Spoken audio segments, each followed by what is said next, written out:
Okay, so welcome everyone to the an unusual starting seminar for our series this year.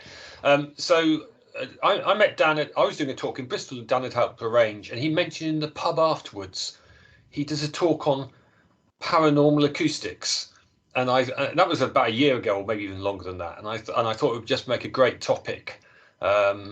There's an old ex-graduate of ours called Sarah Anglis who played around with this idea of infrasound and how people respond to it. So it's something which is really interesting. Although, as Dan said in his sort of description, you've got to separate the science from the false science, the pseudo-science. But Dan's a graduate, now works down in Bristol. I presume you haven't moved from Bristol since I last saw you, Dan. No, I'm still in Bristol. And I've barely moved from my house since I last saw you. So works as a consultant in Bristol. So this is presumably a sideline. Presumably there's not much consultancy money in investigating ghosts, but maybe there are. But you can tell us about that, maybe, Dan. Yeah. So, over to you. Okay. This is an unusual one. It came to me because somebody published this book. Stephen Parsons published a book called Paracoustics, Sound and the Paranormal, and he sent a copy of that to the Acoustics Bulletin requesting a review. And after it appeared on several people's desks, it ended up on mine, and I said, "Yeah, okay, I'll read that and I'll write a review." I quite enjoyed writing that, and based on that, put together a presentation to get the ideas across a bit more about what's actually going on in this field. So, first of all, why study acoustics and the paranormal? And in the introduction to the book, Stephen says, pick up any book about ghosts and hunting, and you will soon see that sound is perhaps more frequently mentioned than any apparition or sensory anomaly. So sound is quite heavily linked to people's perception of the paranormal, hearing sounds, hearing rapping sounds, hearing voices. Sound is quite often reported as one of the main senses people experience when they have a paranormal experience. So what are the acoustics behind that? What are the psychoacoustics behind that? And what can psychology tell us is what I set myself as a task to find out what was going on with these reports. So disclaimer, I'm a skeptic, I'm an engineer. I have yet to see any convincing evidence of any paranormal event, but that doesn't stop me enjoying the mystery solving aspect of the unexplained. So there's Velma, my hero. And as a child, I was obsessed with Paul Daniels and magic shows and trying to work out how magicians did tricks. And the same kind of critical thinking I used to apply to that is can be applied to these sorts of instances as well. So starting off with some definitions, what is paracoustics? It's a branch of parapsychology, which is the psychology of the paranormal, or the psychology of things that cannot be explained. It's largely considered to be a pseudoscience. And as you can see from the Wikipedia entry there, somebody has referenced the shit out of it. There are a lot of papers dismissing it all as some kind of rubbish pseudoscience. And it probably is, but there is some good physics behind some of it, and some good psychology behind some of it, and it's quite interesting to pry into what that is and why people have experienced what they have done.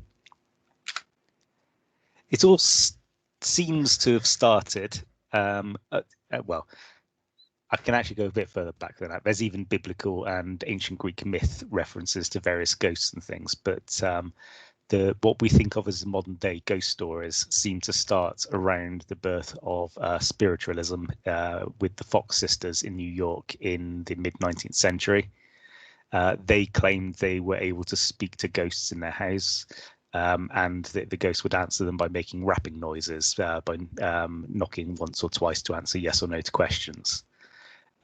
Later in life, they admitted it was a fraud and they were discredited. One of the sisters gave a demonstration showing how they did it. It turned out that all three of them had the ability to click their toes inside their shoes, so they were able to knock on the floor with their big toe. The other two sisters didn't or weren't happy about this and said that no, they were genuine and that she was just making up this fraud to get attention for herself. But their story kind of disappears, except that the ideas behind it have been maintained through popular myth. The idea of spiritualism is still alive. The idea of rapping sounds and communicating with the dead through knocking is still frequently reported. So, despite this admittedly fraudulent start, they seem to have started something that they haven't been able to put back in the box. Another example of acoustics involved in ghostly presences or sightings is the Camberwell Yard shipyard in Merseyside. Parsons, with one of the co-authors of the book, investigated this back in 2006, where he went along and measured ambient infrasound in dBs. I'm not clear on what S is. He's not defined it anywhere. Between 7 and 15 hertz around the shipyard area, and also invited a medium to come and walk around the area and report where the medium felt there was dense psychic energy. And there was a reasonable correlation between the two areas. So the image at the top of the screen there is the areas of high ambient infrasound. They are a dark area to the far right of the screen and a dark band roughly in the middle, just left of center. And below you can see the psychics areas that he's pointed out, and they are also just left of center in two particular areas, and in the top right corner also kind of overlapping with the bit on the far right side there. So it could be, this does indicate there could be a link between there being low frequency sound below human perception and people feeling there's some psychic energy. That has some logic to it. We can work with that. Which brings us to Sarah Unglis's work, who was mentioned earlier. That's a picture of her performing in Bristol that I took a couple of years ago. But she did some work with Richard Wiseman, O'Keefe, who was a PhD student, and Lord and Simmons from NPL, where they put on two concerts by the pianist Genia in the South Bank Centre. And the two performances were exactly the same, except for one of them had a huge infrasound cannon putting infrasound into the room at various points in the performance. And the other performance, that infrasound cannon was not used. There were 22% more unusual experiences during the performance with the infrasound cannon switched on, and the section of text you can see at the bottom there with people's description of it is taken from Richard Wiseman's Quirkology book, where there's references to people feeling shivering on their wrist, an odd feeling in their stomach, increasing heart rate, and a pre-orgasmic tension in body and arms, but not legs. So again, we see further evidence that infrasound is affecting the way we perceive an environment and perceive sound without us being necessarily aware of what it is that is making us feel that way. Going back to the Paracoustics book, there's a few examples of bad acoustics I picked out of it when I reviewed it. The first of those is what's sometimes called NAD or nada, which is voices or music from the sky. Nad is from an ancient Sanskrit word meaning voices from the heavens, I think. So there's various mythological and religious references to this. But most of these examples, even in ancient literature, do refer to the fact that they seem to happen early in the evening, which, from an acoustic consultant's point of view, just screams temperature inversion to you. The effect we have early in evenings when warm air is moving up from the earth causes sound to travel faster, higher up in the air, and therefore sound from a particular source to diffract or bend, so that it appears to be coming from up in the air and travels further than it would normally. And therefore people perceive things that they may not be able to see, maybe further away, maybe the other side of some hills, anyway, they're hearing voices or music from a source that they can't see. It's a common problem with music festivals in the summer, and it could well be what's caused these historical examples. Example 2 is based on some very good research by someone called Vic Tandy, and the oscillating foil. Foil in this instance is a sword for fencing with, which was one of his hobbies. He was working in a lab where there had been reports of strange phenomenon, possibly ghostly sightings. And he was in there one evening trying to do some repairs to his foil. It was set in a vise, and he realized it started oscillating wildly, to quote the Smiths, when there was a fan switched on the other side of a lab. But when that fan was switched off, it stopped. That seems to be quite a logical way of saying that fan is causing that oscillation.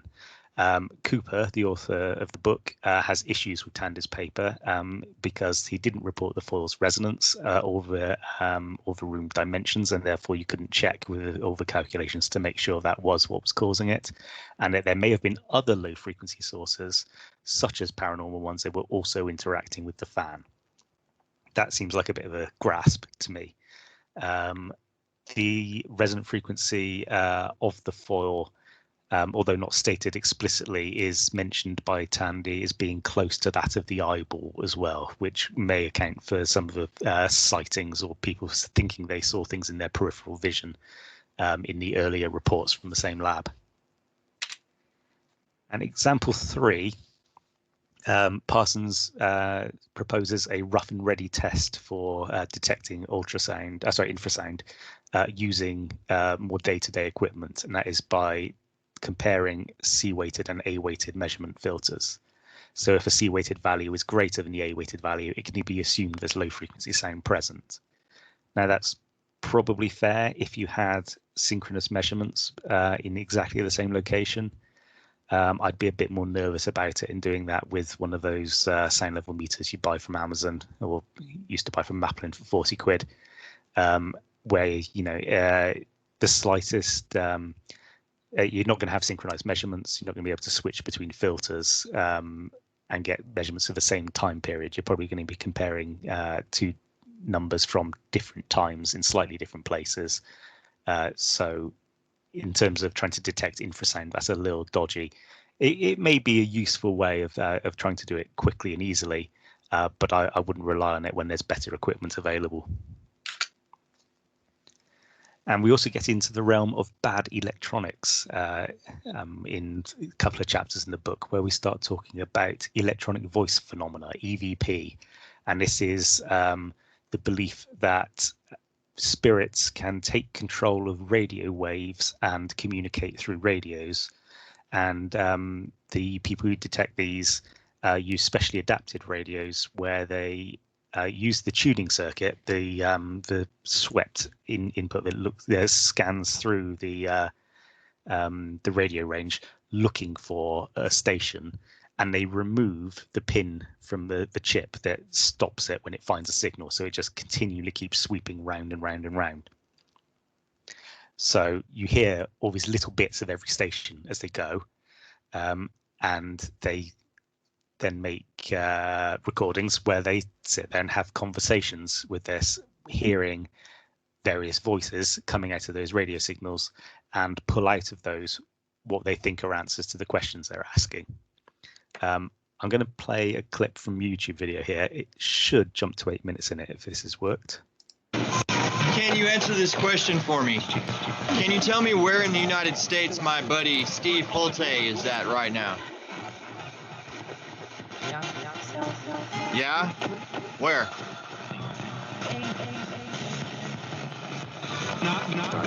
He's not in Maine.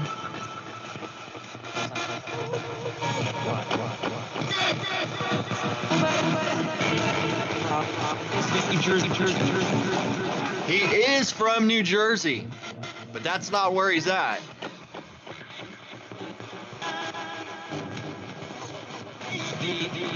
Steve, yes.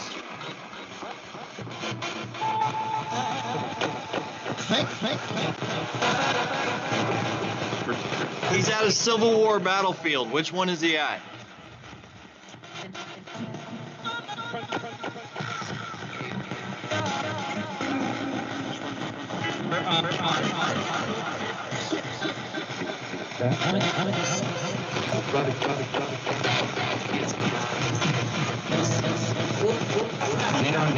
Can you see him right now?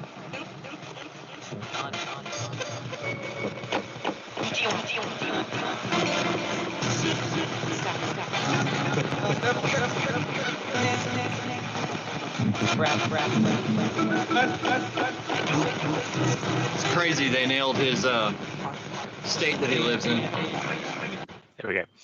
I'll stop that there. I'll stop it there at the point where they nail it by answering a completely different question.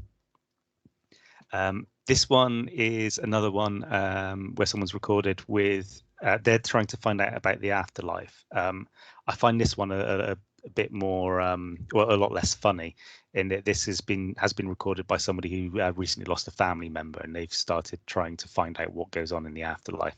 I won't take the piss out of this one, but I'll just give you a few seconds of it as an example. On a backwards sweep on FM on 100 milliseconds. And here we go. Is there such thing as God?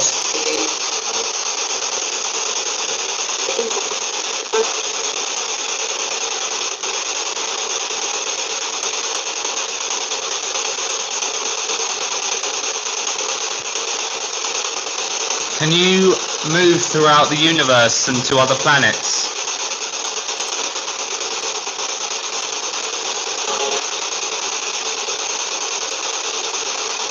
Can you travel to other planets?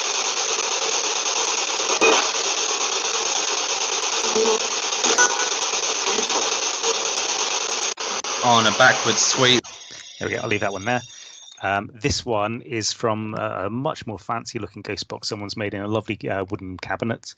Apparently it attracts spirits instantly, although you have to get 4.5 minutes into the video before anything happens. And for some reason, and with a lot of these devices, people put quite a lot of reverb on them because, you know, that sounds more ghostly. So I'll play this one, and I assure you this is direct from YouTube and not a New Caretaker album. Hey, I heard you.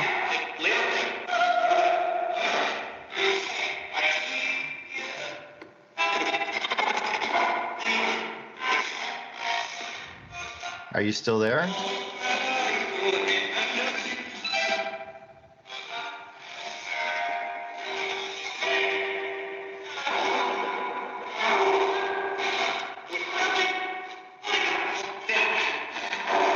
Can you use this box okay?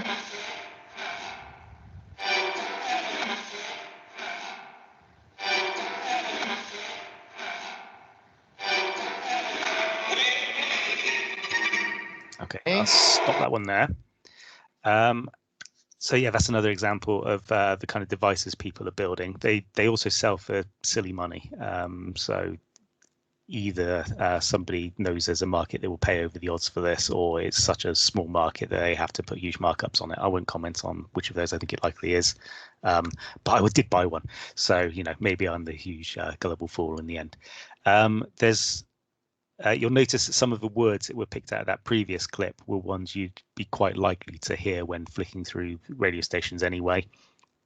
Some of them were clearly words that were part of song lyrics, as you could hear bits of music that were synced with them. There's some names and some people who occur more commonly than others when you're looking through these videos. For example, ones that refer to Jesus are incredibly common, but that's probably because his name is A, used on the radio a lot more than many others, and B, because it's a voice of people a lot of people try to talk to anyway through prayer. The unusual one is that there seems to be a huge number of videos of people trying to talk to Kurt Cobain. I don't know if this is an effect of the YouTube algorithms and it just thinks that's the ones I want to hear about. And, you know, if someone else searches for them, they'll get loads and loads of hits for some other dead celebrity. So yeah, my age may play into the YouTube results here, but I'll just play you a quick clip of this, and this will be the last one of these. Listen to my recordings.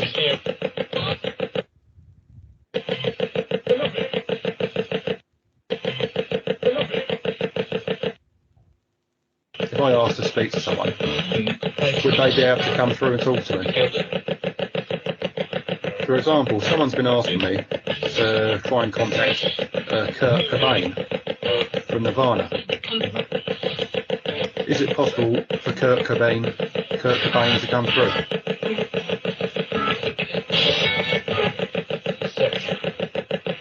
If he's here, or if he'd like to talk to me, can you just please say the name? Please say Kurt Cobain.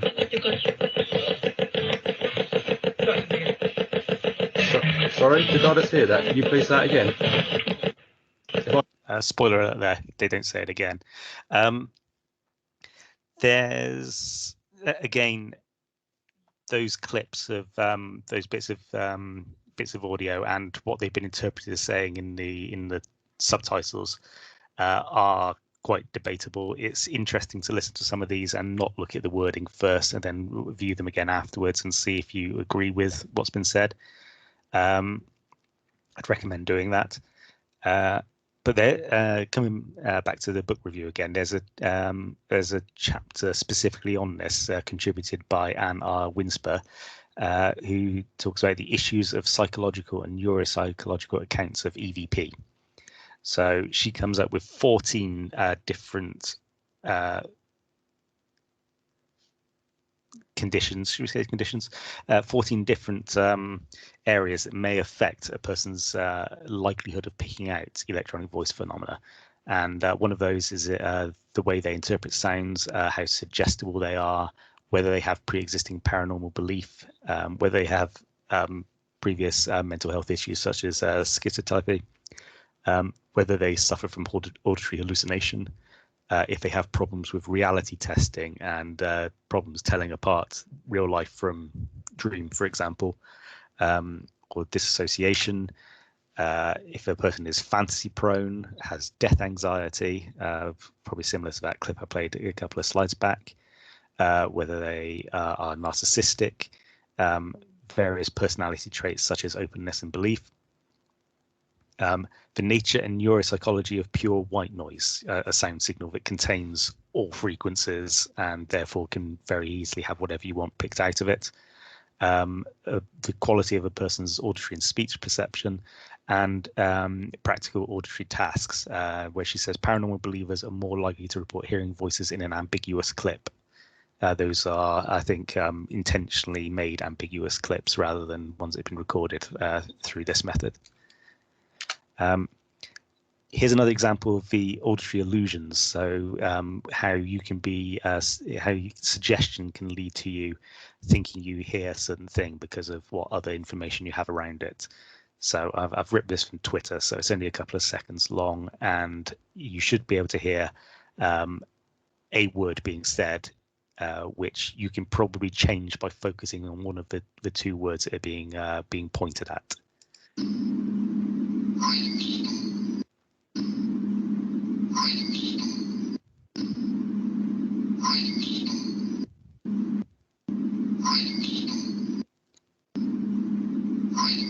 So every time this loops around, it's exactly the same audio.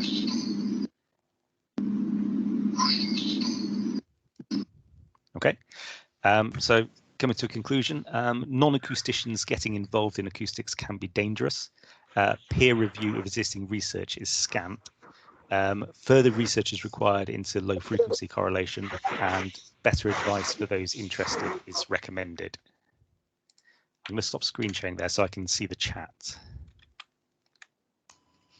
Well, thank you very much, Dan, for that. Yeah, it's a bit odd when you do a presentation because everything else, you can't see anything else. Yeah, the chat has been really funny because there've been basically most people commenting on, I can't quite believe this is what's going on, in terms of the examples you're showing. So if you've got any questions, because I don't know if there's any questions in the chat at the moment, put them in the chat or raise your hand and we'll jump in. if I could start, if you don't mind, first of all, Dan, with a question. Yeah. So one thing that I always thought about the Sarah Angus experiment. So this is one where you had a pianist playing, Yes. and they would wash in infrasound sometimes and sometimes not. Mm-hmm. I always wondered if you really believe that infrasound affected people, wouldn't it also affect the person playing the music, and therefore isn't the experiment compounded by that? It could be. Yeah, that's a good point. Yeah, that's not one I'd considered, but I don't know how directional or where nodes are related to the infrasound and whether the playing position was affected by it or not. But that's a very good point. It would be worth considering. Another way you could perhaps do the test more fairly is to actually use pre-recorded audio rather than a live performance. Yeah, there's quite a few people saying how fascinating what you've done as well. I don't think I've thanked you for your talk, and it was really fascinating. That's okay. I see someone's commented saying they only heard Brainstorm with that little loop at the end. Did anyone else hear both of them? I heard both. Yeah. I find I can make myself hear either, just depending on which one I'm trying to think of at the time. I mean, that very much reminded me of those old satanic backward lyrics things where essentially if you play Stairway to Heaven backwards, you only really hear the Satan bit if someone tells you that's what you're meant to hear. Yes. So Alex, hi Alex, Kranzik has posted a question. Aside from Parsons, how much scientifically established links exist between the presence of infrasound and non-auditory paranormal perception? Few. I have not found any very good papers on it. Parsons is the Vic Tandy ones. Vic Tandy has written 2 papers on it. Both are included as an appendix in the book, but they're also available online if you search around for them. And his 2 papers on infrasound and the lab he was studying are probably the ones I'd recommend reading first on that. And how do you think this might link to infrasound and low frequency noise annoyance potentially as well? Because there is this issue that I don't suppose everyone on the call will be familiar with, that there are people who are very sensitive to low frequency noise who hear things like a generator from an industrial plant going that other people can't hear, and this really can make make their lives a misery. And I wonder if there's any connection there. I mean, with this infrasound and low frequency noise annoyance. Yeah, I mean, some of the frequently reported effects or side effects, we could say, are just a feeling of discomfort or feeling an anxiety or a tension in your stomach. So, yes, that's something that may affect some people more than others, may affect certain people because of other pre-existing health conditions, may be noted by one member of a family who has some other I don't know, say if it's a stomach related issue, maybe there's 2 members of a family, they have very different muscular build up, one is affected by it, the other isn't. There's lots of other factors that can play into that there. It's quite interesting that it hasn't been investigated more. I guess low frequency noise itself is a relatively it's a very difficult thing to measure, and it's why I raised concerns about the measurement technique that had been used. But even going about it with proper equipment and using stuff that can go down to much lower frequencies, the most recent thing I've looked at where I've investigated low frequency noise, we hired in one of the acoustic cameras because they can be calibrated to go down to very low frequencies. But I will point out that was for a plant noise issue and nothing to do with the paranormal. The great thing about using an acoustic camera, of course, is the thermal maps. You could get a ghostly image of, say, Mary Magdalene or something appearing, and you could you could win big in that case, couldn't you? Because it's a sort of blobby map, which is just like when they have Jesus appearing on a piece of toast kind of look, isn't it? Yeah. So there we go. That's what you should do next: is to try and get an image on the acoustic camera which looks like Jesus, and then you could set up a shrine. And that could fund your paranormal investigations forever. I think it will do. Yeah, I'll endeavour to find that. I was going to say they could cost a lot of money, but I think you might struggle with the markup because the base cost is quite high. So Alex is asking again, would Dan postulate I see Alex's question. Yeah, jump in if you want. Yeah, sorry, I just Alex's question saying, would you postulate that ghosts could generate localized infrasound? That's not something we can rule out, but there's, it could also be looked at either way. Are we thinking they're a ghost because we have low frequency infrasound? That could go either way. From an engineer's point of view, we would want to find the source of the sound, find the source of the infrasound and work out what that source is, rather than work the other way around and say, well, maybe it's coming from a ghost. There is, hang on, I've got a pile of stuff here.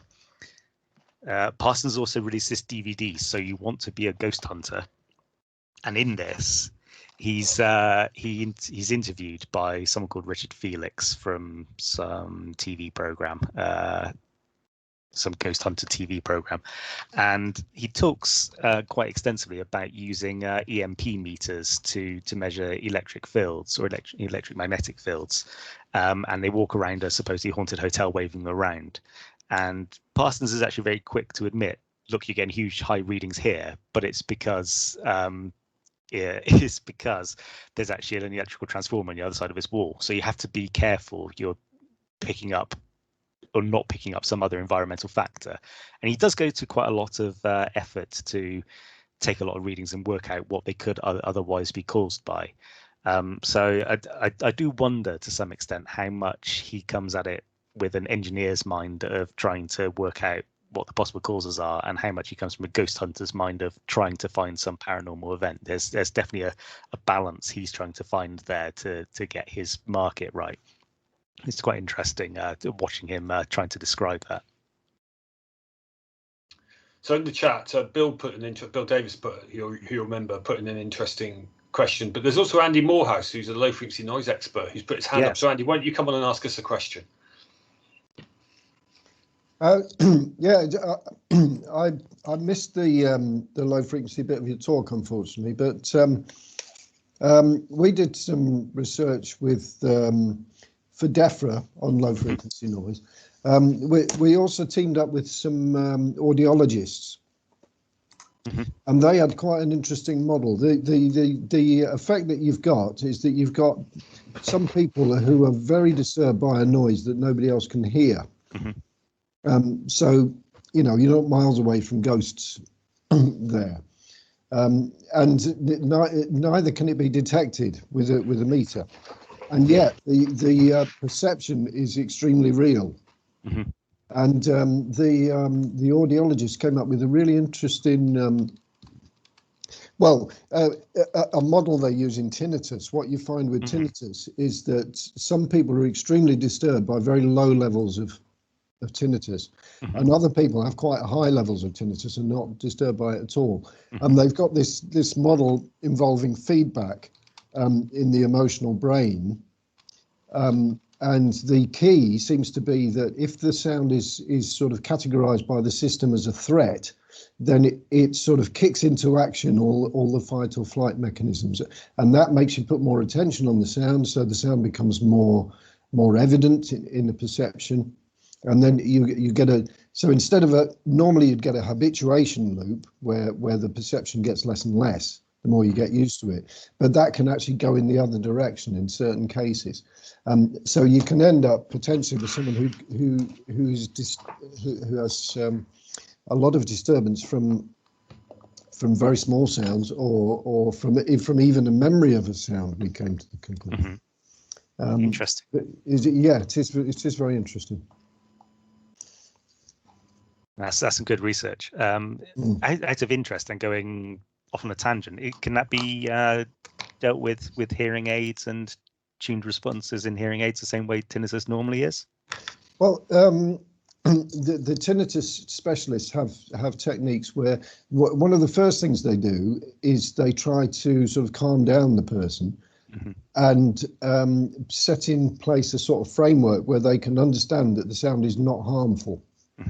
And that sort of overriding, okay, I'm not in danger, which is in the conscious brain, in the conscious, you know, in the cortex sort of pathway. But so this sort of the strong reactions are happening in a different pathway, in the sort of emotional brain pathway, which is not directly accessible to consciousness. So you have to sort of work indirectly on it. But they do find, I mean, a guy gave me a really interesting, one of the audiologists gave me a really interesting case. He said he dealt with someone, she came and she was extremely distressed by this noise. And after talking to her for 1 hour, she came to the conclusion that the noise was what she originally thought, not what she originally thought, but was actually wind blowing through the mines that were under her house. He'd never said this, apparently. He'd never mentioned it.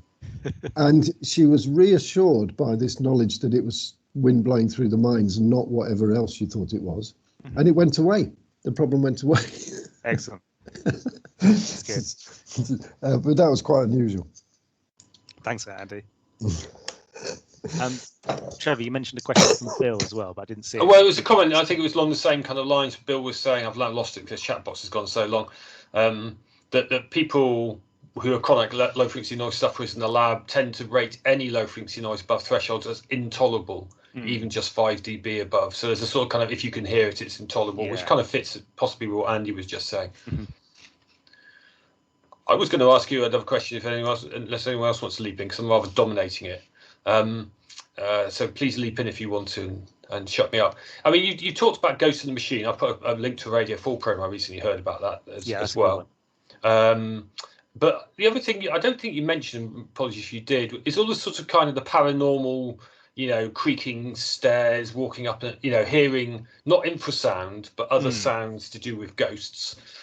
You classically see on those haunted programs, don't you? All these sort of kind of things. Are they just as simple as buildings creak? I mean, is there anything else going on apart from there's always sounds in buildings you don't quite realise it? Yeah, there are always going to be other sounds. The book itself, or the book I was reviewing, doesn't go heavily into that, other than mentioning that they're up front that sound is very often related to these things, but the creaking stairs and footsteps and things aren't things that are heavily dwelled upon. There are plenty of examples of those, though. And they are the sorts of things that put people in the state of mind where they are going to be more likely to be feeling threatened, as Andy points out, or listening out for other unusual things. So you hear a footstep you don't expect, you hear a creak of a stair you don't expect, you start wondering what it is, and you're more likely to notice other things, unless you live in a house with a cat and a dog wandering up and down the stairs all night like ours is. There is a book on The Burglar's Guide to the City by Jeff Montague. Sorry, I was trying to read the title. The guy who writes Building Blog, and he talks in that about how burglars move around houses and how people map out quiet ways of walking upstairs and ways of getting around within a building without making those sounds, which is not directly related to the paranormal, but another really interesting example of how acoustics affects the way people perceive things at night. So, you know, you have to be very careful not to make a sound that's going to wake someone up or disturb them and cause them to listen more intently. And here is a completely impossible question, but you can maybe want to just speculate, but maybe you shouldn't actually because you're a scientist. But do you think this has gone up during lockdown? I don't know. I haven't heard any increase in that, but then a lot of people have taken up new hobbies. So, you know, maybe everyone's buying ghost boxes. I don't know. But you wonder, because people are spending a lot more time in their homes, aren't they, than they were before? They're not going into work. A lot more time. I mean, it's interesting. A lot more time in quiet environments at your home at times you wouldn't normally be there. I wonder if that's true. I don't know. I haven't seen anything yet that has made me notice that, but maybe I haven't got my ear close enough to the ground on the forums. I haven't gone that deep into the rabbit hole yet. Well, I mean, the newspapers are desperate for articles about lockdown because they've done every permutation of why don't you take up yoga and sourdough making. So maybe you can suggest it as an article for The Guardian. Yes, if you get you too. I haven't been in there for a few years. Yeah, I'll do that. Any other questions? I must say it's been the most lively chat we ever had in recent times. It's prompted so much thought and so many comments. It's been a really good topic to kick off our semester, so it's been great. So there's no more questions, Dan. We'd like to thank you again. We'll all give you a virtual clap. Everyone will have their mics off, so I'll be the one that's clapping. As Lara says, it's a great talk. Thanks a lot. There's lots of people saying thank you for that. So it's been marvellous. Thank you for listening.